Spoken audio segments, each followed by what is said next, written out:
એક મસ્ત વાર્તા.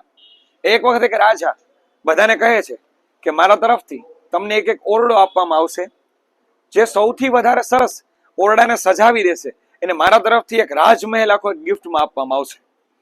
એટલે બધા મંત્રીઓ ઉત્સાહિત, બધાને એક એક ઓરડો સોંપવામાં આવ્યો. બધા શણગારવા લાગ્યા. એકે ખૂબ સરસ મજાની કાચની બધી વસ્તુઓ ગોઠવી, ખૂબ સુંદર લાગે તેવી. બીજા વ્યક્તિએ આખું લાકડાનું સરસ મજાનું ફર્નિચર તૈયાર કરાવ્યું. ત્રીજા વ્યક્તિએ આખું પ્રાકૃતિક દ્રશ્ય ઊભું કર્યું. આવી રીતે બધા મંત્રીઓએ અલગ અલગ કર્યું. હવે એક લાસ્ટમાં ઓરડો બચ્યો હતો. તેમાં જઈને જુએ છે તો ઓરડો ખાલી હતો. તેમાં માત્ર ને માત્ર બે વયોવૃદ્ધ વ્યક્તિ બેઠા હતા. તો રાજા આવીને કહે કે આ કોનો ઓરડો છે? ત્યારે એમાંના એક બહુ નિષ્ઠાવાન મંત્રી આવીને કહે છે કે મારો ઓરડો છે.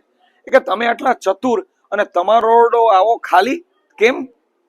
ત્યારે એ વ્યક્તિ કહે છે કે સાહેબ, તમે એવું કહ્યું રાજા કે તમારે સૌથી સરસ કિંમતી લાગે એવી વસ્તુઓ દ્વારા આખા રૂમને કે ઓરડાને સજાવવાનો છે.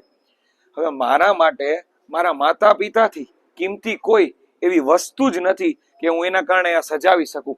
એટલે મને લાગતું હતું કે સૌથી કિંમતી તો મારા માટે મારા માતા પિતા છે. એટલા માટે મેં મારા માતા પિતાને જ અહીંયા મૂકી દીધા અને આખી શોભા વધારી દીધી. તો શીખ, ગમે એવી જગ્યા હશે, આનાથી કોઈ સારું લાગવાનું આપણા માટે છે જ નહીં. ગમે એવી કિંમતી વસ્તુ રાખશો એક બાજુ માતા પિતા, તો માતા પિતા જ સર્વશ્રેષ્ઠ છે. કિંમતી વસ્તુ તો ગમે તેવી છે, આજ છે ને કાલ નથી. પણ આ તો આપણી પાસે હશે તો આપણું જીવન સર્વોત્તમ સારું રહેશે. Thank you.